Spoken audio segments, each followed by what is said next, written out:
Bonjour à toutes et à tous, bienvenue à celles et ceux d'entre vous qui nous rejoignent à l'instant pour suivre en direct depuis la basilique Saint-Pierre au Vatican la messe présidée par le pape François, une célébration eucharistique qui conclut aujourd'hui le jubilé des personnes en grande précarité, des personnes exclues, sans abri. Au moins 4000 pèlerins pour ces 3 journées jubilaires à Rome depuis avant-hier, vendredi dernier donc. Et c'est le dernier grand événement de l'année sainte du jubilé extraordinaire de la miséricorde. Nous entrons dans cette célébration naturellement avec le chant de l'hymne de l'année sainte de la miséricorde, Misericordes sicut Pater, soyez miséricordieux comme votre Père est miséricordieux. En él nos consolamos, ofrezcamos consuelo.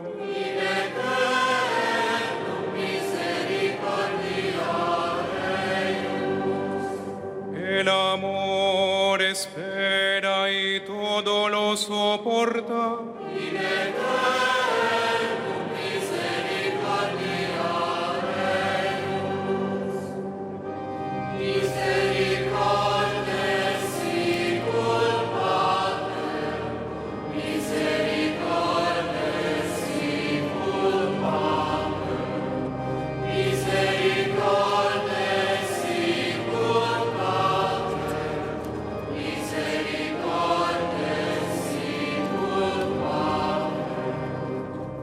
Give thanks to the Son, light of the nations.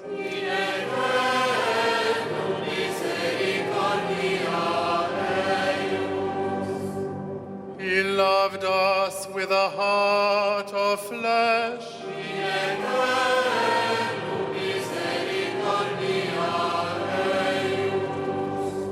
As we receive from him, let us also give to him.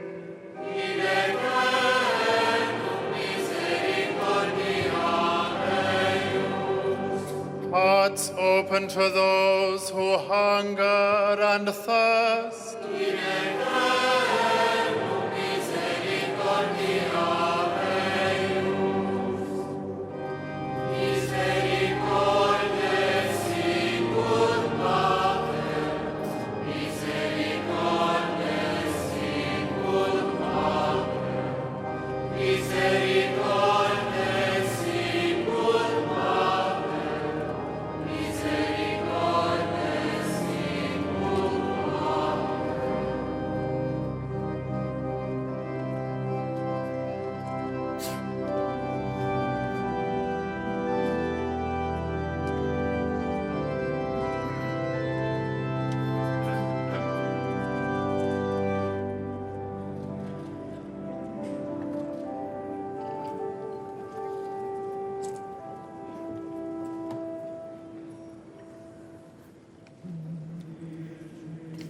L'antienne d'entrer dans cette célébration dirait une parole du prophète Jérémie: moi je connais les pensées que je forme à votre sujet, oracle du Seigneur, pensées de paix et non de malheur.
nome del Padre, del Figlio e dello Spirito Santo. Amen. La pace sia con voi. E con il tuo spirito. Fratelli, per celebrare degnamente i santi misteri, riconosciamo i nostri peccati.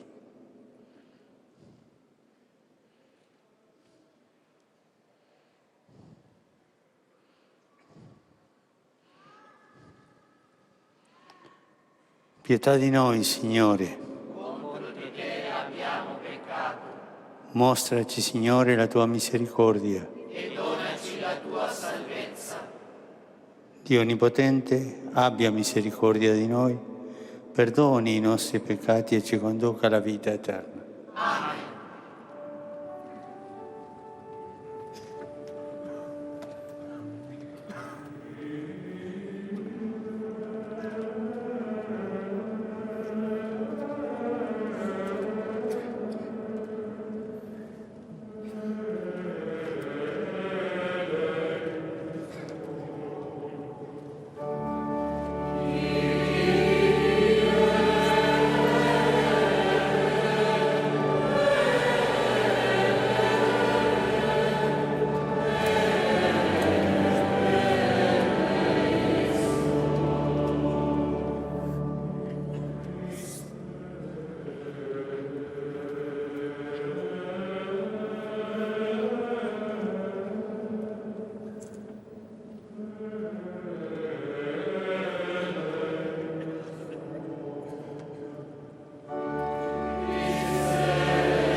Preghiamo.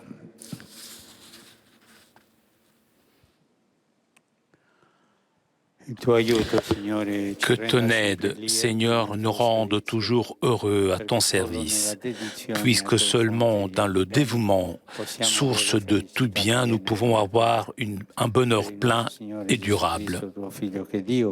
E vive e regna con te nell'unità dello Spirito Santo per tutti i secoli dei secoli. Amen.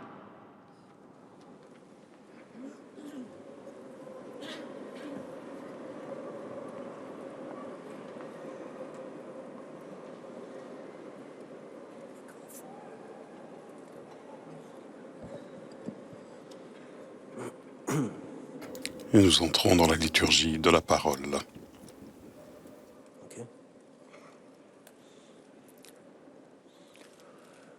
Lecture du livre de Malachie. Voici que vient le jour du Seigneur, brûlant comme une fournaise. Tous les arrogants, tous ceux qui commettent l'impiété, seront de la paille. Le jour qui vient les consumera, déclare le Seigneur de l'univers. Il ne leur laissera ni racines, ni branches. Mais pour vous qui craignez mon nom, le soleil de justice se lèvera. Il apportera la guérison dans son rayonnement. Verbum Domini.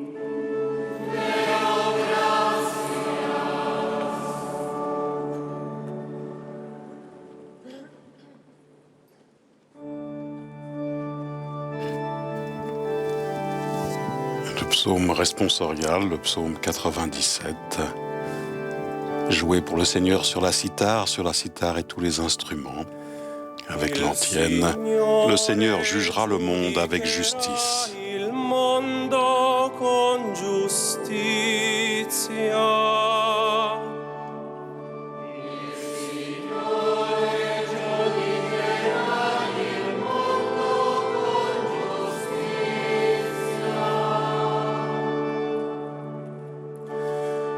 Cantate inni al Signore con la cetra e al suono di strumenti a corde, con le trombe al suono del corno, acclamate davanti al Re il Signore.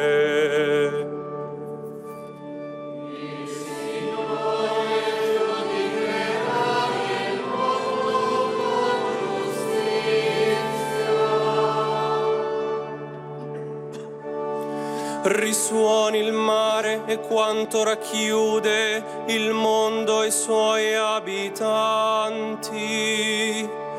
I fiumi battano le mani. Esultino insieme le montagne davanti al Signore che viene a giudicare la terra.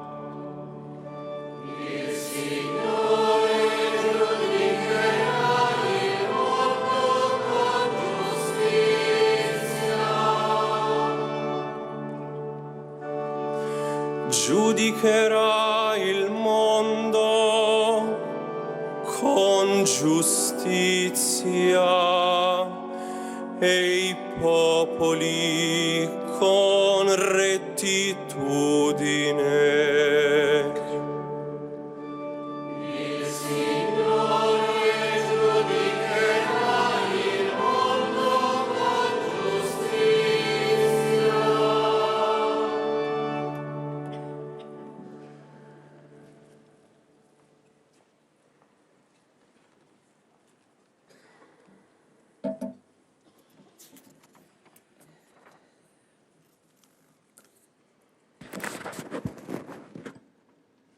De la lettre, seconde lettre de saint Paul apôtre aux Thessaloniciens. Frères, vous savez bien, vous, ce qu'il faut faire pour nous imiter. Nous n'avons pas vécu parmi vous dans l'oisiveté. Et le pain que nous avons mangé, nous n'avons demandé à personne de nous en faire cadeau.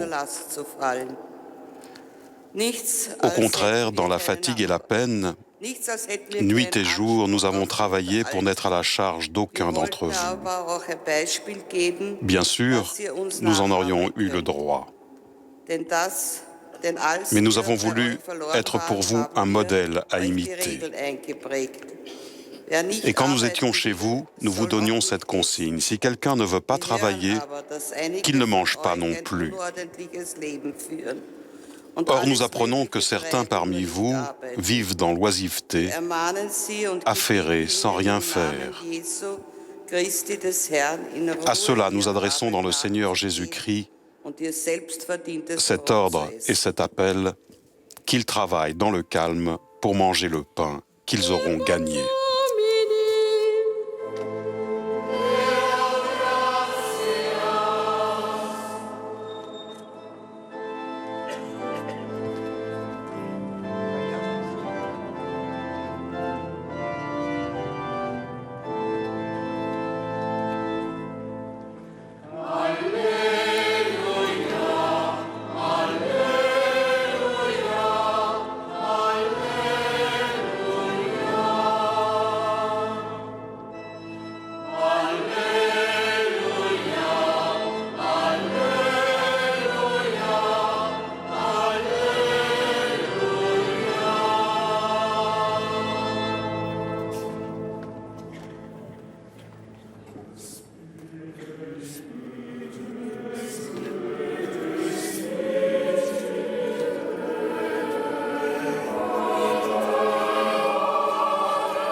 L'acclamation de l'Évangile.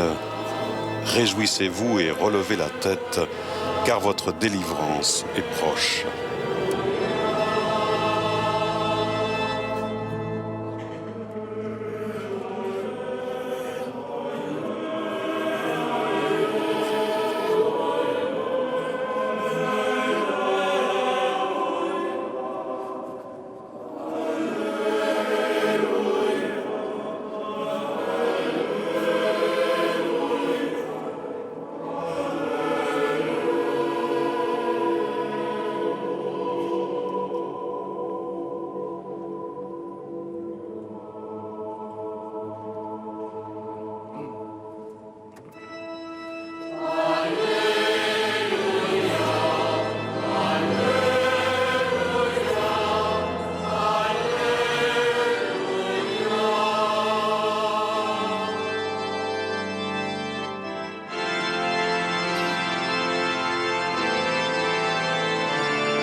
Il Signore sia con voi. E con il tuo spirito. Dal Vangelo secondo Luca. De l'Évangile de Jésus-Christ selon saint Luc.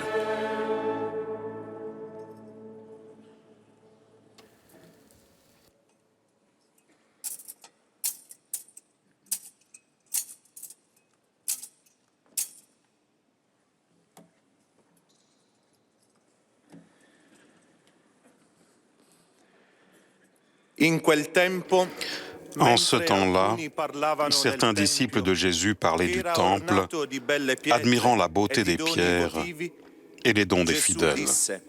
Jésus leur dit, « Ce que vous contemplez, des jours viendront où il n'en restera pas pierre sur pierre. Tout sera détruit. » Ils lui demandèrent, « Maître, quand cela arrivera-t-il et quel sera le signe que cela va se réaliser ?» Jésus répondit, « Prenez garde de ne pas vous laisser égarer, car beaucoup viendront sous mon nom en disant « C'est moi » ou encore « Le moment est tout proche ». Ne marchez pas derrière eux. Quand vous entendrez parler de guerre et de soulèvement, ne vous effrayez pas. Il faut que cela arrive d'abord, mais ce ne sera pas tout de suite la fin. Alors Jésus ajouta, « On se dressera nation contre nation, royaume contre royaume. Il y aura de grands tremblements de terre, et ça et là des épidémies de peste et des famines. Des faits terrifiants surviendront et de grands signes dans le ciel. Mais avant tout cela, on portera la main sur vous et on vous persécutera. On vous livrera aux synagogues, on vous jettera en prison, on vous fera comparaître devant des rois et des gouverneurs à cause de mon nom. Ce sera pour vous l'occasion de rendre témoignage. Mettez-vous dans la tête que vous n'avez pas à vous soucier de votre défense. Moi-même, je vous inspirerai un langage et une sagesse à laquelle tous vos adversaires ne pourront opposer ni résistance, ni contradiction.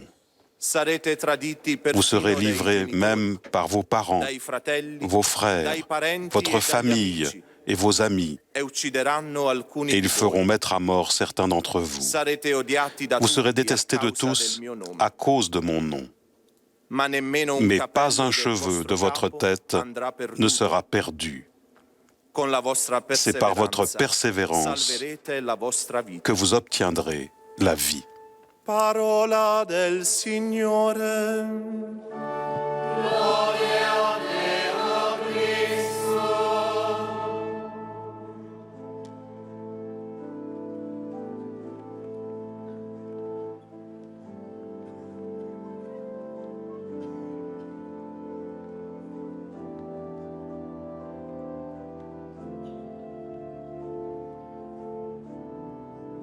Et nous écoutons maintenant l'homélie du Saint-Père en cette messe qui conclut le jubilé des personnes exclues, des sans-abri.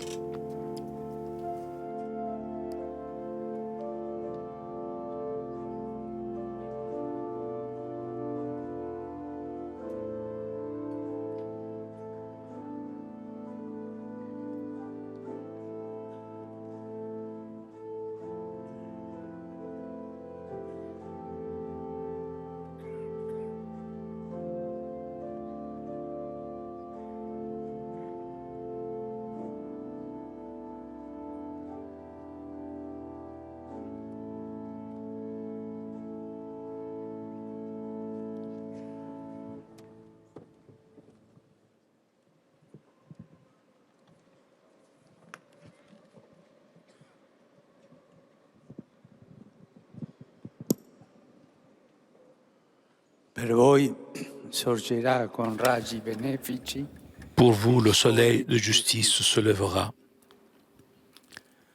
Les paroles du prophète Malachie que nous avons entendues dans la première lecture éclairent la célébration de cette journée jubilaire.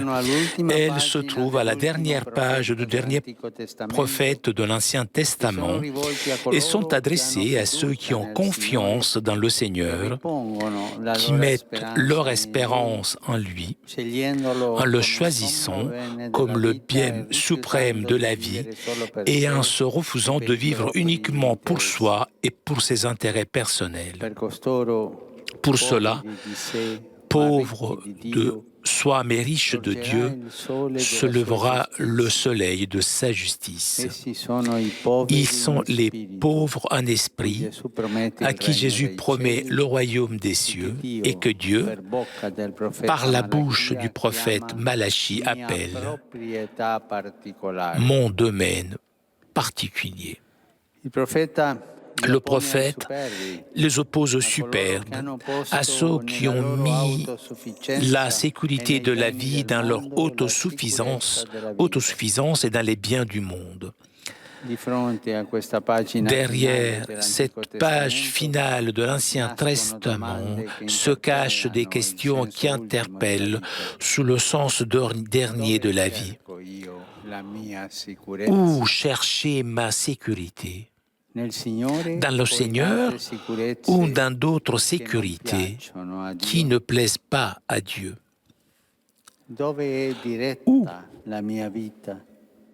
Vers où s'oriente ma vie? Vers où se dirige mon cœur? Vers le Seigneur de la vie ou vers des choses qui passent et qui ne comblent pas?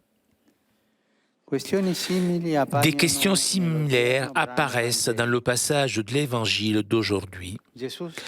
Jésus se trouve à Jérusalem pour la dernière et la plus importante page de sa vie terrestre, sa mort et sa résurrection.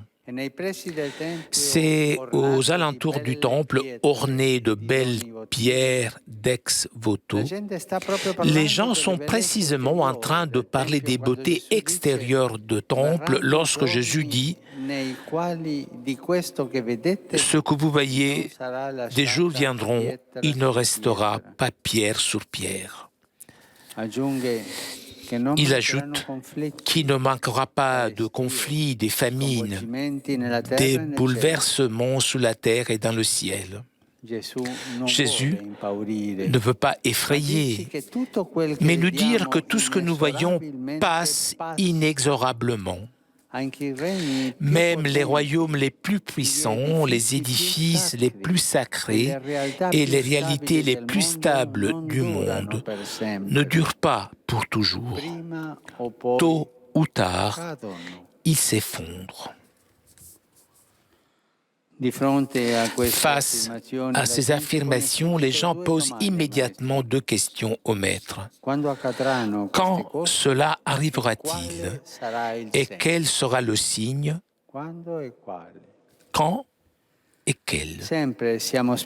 Nous sommes toujours poussés par la curiosité. On veut savoir quand et avoir des signes. Mais cette curiosité ne plaît pas à Jésus. Au contraire, il exhorte à ne pas se laisser tromper par les prédicateurs apocalyptiques. Celui qui suit Jésus ne prête pas l'oreille aux prophètes de malheur, aux vanités des horoscopes, aux prédictions qui suscitent peur en distrayant de ce qui compte. Parmi les nombreuses voix qui se font entendre, le Seigneur invite à distinguer ce qui vient de lui et ce qui vient de l'esprit faux. C'est important de distinguer l'invitation sage que Dieu nous adresse chaque jour de la clameur de celui qui se sert du nom de Dieu pour effrayer, alimenter des divisions et des peurs.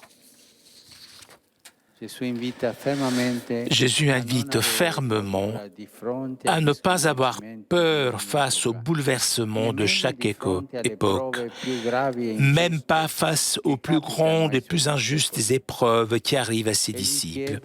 Il demande de persévérer dans le bien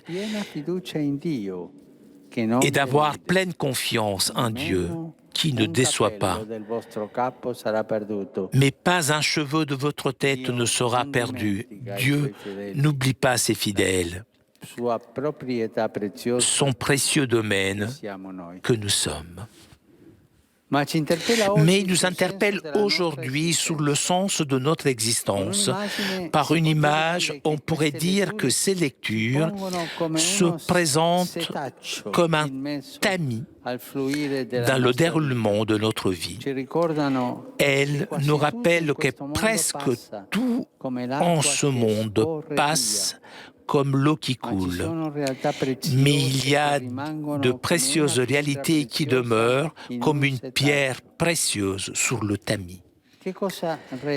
Qu'est-ce qui reste? Qu'est-ce qui a de la valeur dans la vie? Quelles richesses ne s'évanouissent pas? Sûrement deux. Le Seigneur et le prochain. Ces deux richesses ne disparaîtront jamais. Voilà les plus grands biens à aimer. Tout le reste, le ciel, la terre, les choses les plus belles, même cette basilique, passe. Mais nous ne devons pas exclure de notre vie Dieu et les autres. Néanmoins, précisément aujourd'hui, lorsqu'on parle d'exclusion, viennent à l'esprit immédiatement des personnes concrètes. Pas des choses inutiles, mais des personnes précieuses. La personne humaine placée par Dieu au sommet de la création est souvent rejetée, car on préfère les choses qui passent. Et cela est inacceptable parce que l'homme est le bien le plus précieux aux yeux de Dieu. Et c'est grave qu'on s'habitue à ce rejet. Il faut s'inquiéter lorsque la conscience est anesthésiée et ne prête plus attention aux frères qui souffrent à côté de nous ou aux problèmes sérieux du monde qui deviennent seulement des refrains entendus dans les revues de presse des journaux télévisés. Aujourd'hui, chers frères et sœurs, c'est votre jubilé. Et par votre présence, vous nous aidez à nous harmoniser sur la longueur d'onde de Dieu, à regarder ce que lui regarde. Il ne s'arrête pas à l'apparence, mais dirige son regard vers le pauvre, celui qui a l'esprit abattu, vers les nombreux pauvres Lazare d'aujourd'hui.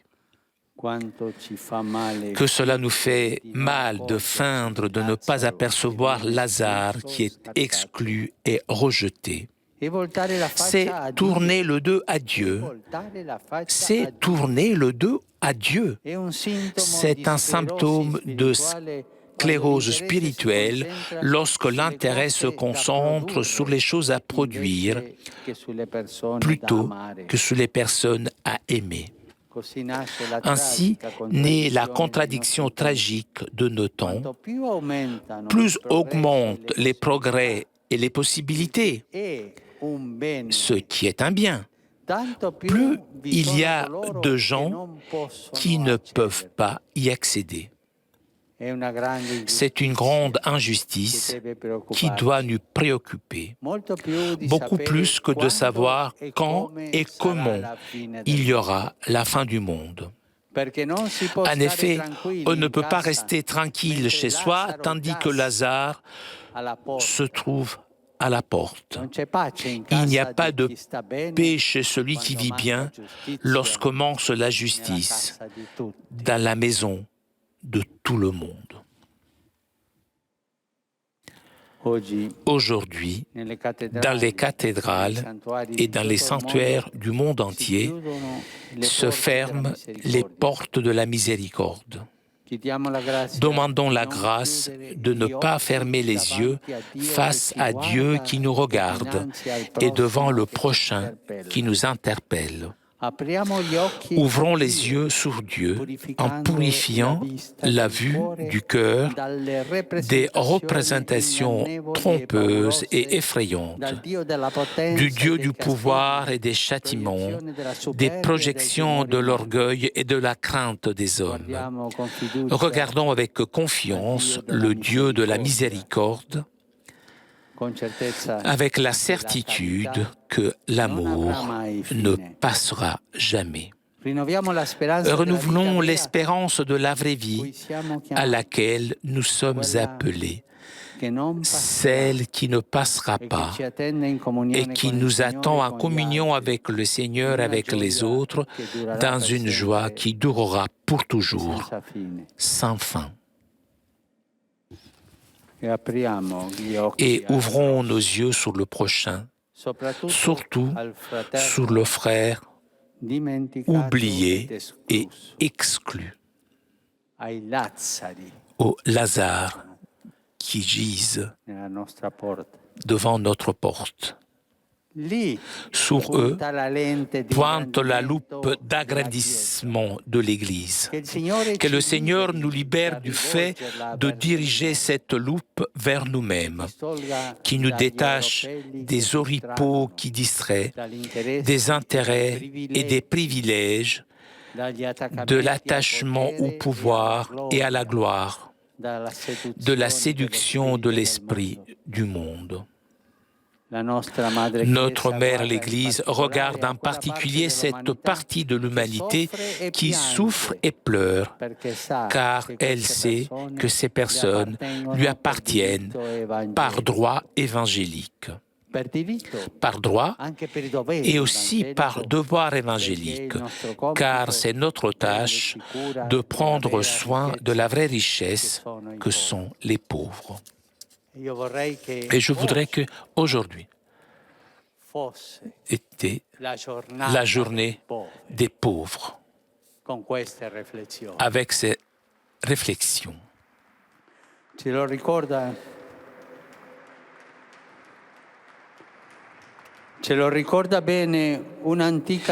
Une antique tradition concernant le saint martyr romain Laurent nous le rappelle bien.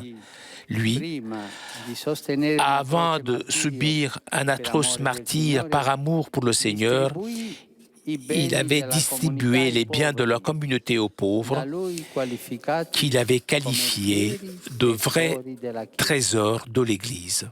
Que le Seigneur nous accorde de regarder sans peur ce qui compte, de diriger notre cœur vers lui et vers nos vrais trésors.